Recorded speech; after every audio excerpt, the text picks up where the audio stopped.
Hello friend, তোমরা সবাই কীরকম আছো? আশা করি সকলে ভীষণ ভালো আছো। রেভা ফ্যামিলি ওয়াইটি ব্লগে নতুন একটা ব্লগে তোমাদের সকলকে স্বাগত জানাই। আজ 23শে জানুয়ারি, নেতাজি সুভাষচন্দ্র বসুর জন্মদিন। তো আমরা সকাল সকাল ঘুম থেকে উঠেছি, দেখতেই পেলে বিছানা আমার উঠিনি। সকাল সকাল বলতে আজকে মেয়ের স্কুল ছিল 8:30 দিয়ে, তো আমরা 8টার সময় রেডি হয়ে গেছিলাম। মেয়ে ঘুমাচ্ছিল বলে যেন বিছানাটা উঠিনি, ঘরের মোটামুটি কাজ হয়ে গেছিলো। তারপর আমরা দুজন রেডি হয়ে বেরিয়ে পড়েছিলাম মেয়ের স্কুলে। ফার্স্ট মে মানে 23শে জানুয়ারি যে নেতাজির জন্মদিন পালন হচ্ছে স্কুলে, ওটা মানে ওকে দেখাবার জন্য স্কুলে নিয়ে যাচ্ছিলাম। তারপর রোদ তো দেখতেই পাচ্ছ, হালকা হালকা রোদ্র উঠেছে ঠান্ডা ঠান্ডা ওয়েদারে। আর এই যেতে যেতে আমাদের স্কুলের রাস্তা সামনেই চলে এসেছি, এই স্কুলে পৌঁছে গেলাম আমরা। তো স্কুলের বাইরেই এই নেতাজির ফটোটা মানে স্কুলেরই স্যার সুন্দর করে সাজিয়েছে। আর কত উঁচুতে দেখতেই পাচ্ছ, কত উঁচুর থেকে মানে ফুলটা যে দেবে ফটোর উপর দিয়ে শ্রদ্ধাঞ্জলি জ্বালাবে। যাই হোক, এই যে স্কুলের নাম তোমরা জানোই, জীবন দর্শন শিক্ষা নিকেতন, কারণ এর আগে আমি দেখিয়েছিলাম। তারপর এক এক করে বাচ্চাদেরকে মাসিরা ও আন্টিরা বের করছে। তো ফার্স্টেই একদম পি জুনিয়রের বাচ্চারা বের করছে। এই যে আমার মেয়ে, তাকায়নি, মেয়ে আর ওর এক ফ্রেন্ডের হাত ধরে দুজন মিলে একসঙ্গে যাচ্ছে। আর ওরা এত সামনে চলে যাবে, তো ওদেরকে আর দেখাতে ভালো করে পারবো না। তারপরে এই এক এক করে প্রত্যেকটা বাচ্চা বাইরে বেরিয়ে যাচ্ছে।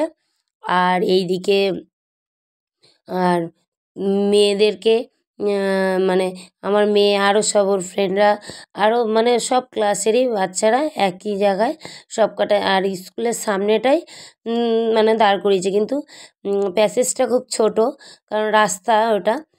আর পাশে ক্লাব আছে একটা, তো এই দাঁড় করিয়েছে। ওরা সব এক এক করে সব জড়ো হচ্ছে। আবার অনেক বাচ্চারা এখনও এসে পৌঁছায়নি, তারাও সব এক এক করে আসছে। আর ওই যে স্যার গুছিয়ে দিয়েছে সুন্দর করে নেতাজির ফটোটা, মানে ফটোর সামনে ফুল দিয়ে ধূপ দিয়ে ধরিয়েছে, খুব সুন্দরভাবে সাজিয়ে গুছিয়ে রেখেছে। তারপরে এক এক করে বাচ্চারা, প্রত্যেক বাচ্চা চলে এলো। তারপর স্কুলের স্যার এসে কিছু মানে নেতাজির সম্বন্ধে কিছু বক্তৃতা রেখেছে। তো বলছিল আজ মানে 127তম জন্মদিন নেতাজি, তো এই সম্বন্ধে নেতাজির সম্বন্ধে বাচ্চাদেরকে কিছু মানে বলছে উনি দেশের জন্য কি করেছে না করেছে। তো সব গার্জেনরাও দাঁড়িয়ে আছে। আমি ভালোভাবে মানে ধরতে পারিনি, কারণ আমি অনেকটাই পিছনে ছিলাম। আর মানে হাইট ভালোভাবে ধরতে পারিনি। তো যেটুকুনি মানে যতটুকু পেরেছি চেষ্টা করেছি। তা আরও সব ম্যামরা সব সাইডে সব দাঁড়িয়ে আছে, গার্জেনরা আমার সামনে ছিল আর আমরা অনেকটাই পিছনে ছিলাম। বাচ্চা তাও প্রত্যেকটা বাচ্চা আসেনি, কমই এসছে।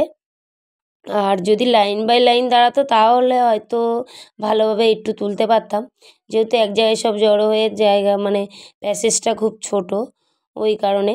তো স্যার বক্তৃতা এখন দিচ্ছে, বলছেন কিছু ভালো কথা নেতাজির সম্বন্ধে।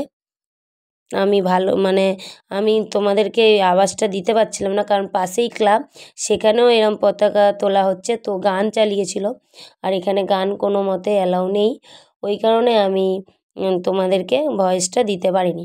তারপর স্কুলের হেড ম্যাডাম এসেছে, ওই ফুল দিয়ে শ্রদ্ধাঞ্জলি জানাবে পতাকাটা উদ্বোধন করে। তো আমি ভালো করে দেখাতে পারলাম না, কারণ ক্যামেরাটা আমি এমনভাবে ধরেছিলাম, তো আমি মানে নিচু বাচ্চাদের দিকেই চলে এসেছিলাম। তো ওই স্কুলের হেড ম্যাডাম মানে হেড মিস আর স্যার দুজন মিলেই ওরা মানে পতাকাটাকে উদ্বোধন করবে আর ফুল দিয়ে নেতাজি সুভাষচন্দ্র বসুকে শ্রদ্ধাঞ্জলি জানাবে। আর জয় হিন্দ বলছে সব বাচ্চারা, বন্দে মাতারাম বলছে সব বাচ্চারা। আর তাদের সঙ্গে স্যার ম্যাডামরাও বলছিল, আমরাও বলছিলাম। তারপর সব বাচ্চারা আর আন্টিরা মানে ম্যামরা সকলে মিলে ফুল দিয়ে নেতাজি সুভাষচন্দ্র বসুকে শ্রদ্ধাঞ্জলি জানাচ্ছে। একে একে সব বাচ্চারা যাবে। আর আমার মেয়ে তো এত সামনে, তো ওকে ভালোভাবে দেখাতে পারিনি। আর মানে আমি অতটা স্পষ্টভাবে তুলতে পারিনি, কারণ প্যাসেজটা এতটাই ছোট আর সরু যে সামনে গিয়ে মানে দাঁড়াবার মানে একদমই প্যাসেজ ছিল না যেহেতু। তো এই দেখতে পাচ্ছ সব প্রত্যেকটা বাচ্চা এরমভাবে ফুল দিয়ে শ্রদ্ধাঞ্জলি জানাবে। স্কুলের ফার্স্টে ম্যাডামরা জানাবে, তারপর বাচ্চারা জানালো, তারপর একে একে প্রত্যেকটা বাচ্চাকে ক্লাসরুমে ভেতর ঢুকিয়ে নিচ্ছে। এই যে ধূপ মোমবাতি ধরিয়ে ফুল দিয়ে যে শ্রদ্ধাঞ্জলি জানিয়েছে।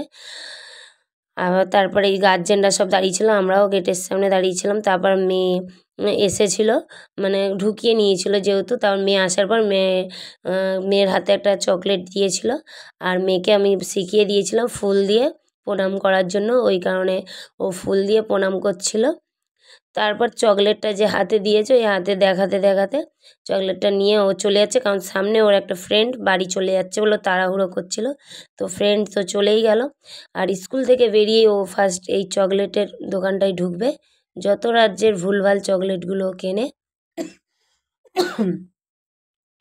তারপরে এই যে চকলেটগুলো কেনা হয়ে গেছে, চুবাচু কিনেছে, মানে ভুলভাল সব।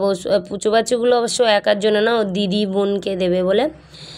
তারপরে এই যে স্কুল থেকে যে চকলেটটা দিচ্ছে ওটা খেতে খেতে ও যাচ্ছে আমার সঙ্গে। আর আমি আর মেয়ে মানে যেরকম আসছিলাম ওই দুজন মিলে একসঙ্গে চলে গেলাম। ওর ফ্রেন্ডদেরকে ভালোভাবে দেখাতে পারিনি, আর ফ্রেন্ডদের মাদেরকেও দেখাতে পারিনি, কারণ সবাই ওরা তাড়াতাড়ি বেরিয়ে পড়েছিল ওই কারণে। তো আমি আর মেয়ে হাঁটতে হাঁটতে বাড়ি পৌঁছে গেলাম। তারপর মেয়ে সন্ধেবেলা একটা বার্থডে বাড়ি যাবে, একটা বাচ্চা মেয়ের। তো রেডি হয়েছিল, আর রেডি হয়ে, আর ঠান্ডা পড়েছিল ওই জন্য সোয়েটার মোয়েটার সব মানে জ্যাকেট ফ্যাকেট পরেছিল। আজকের ভিডিওটা এখানে রাখলাম, তোমাদের ভালো লাগলে অবশ্যই আমাকে জানিও। আর আজকের মতন এখানেই শেষ করলাম। টাটা, আবার দেখাবে অন্য কোনো ভিডিও। আর তোমরা সবাই সুস্থ থেকো, ভালো থেকো।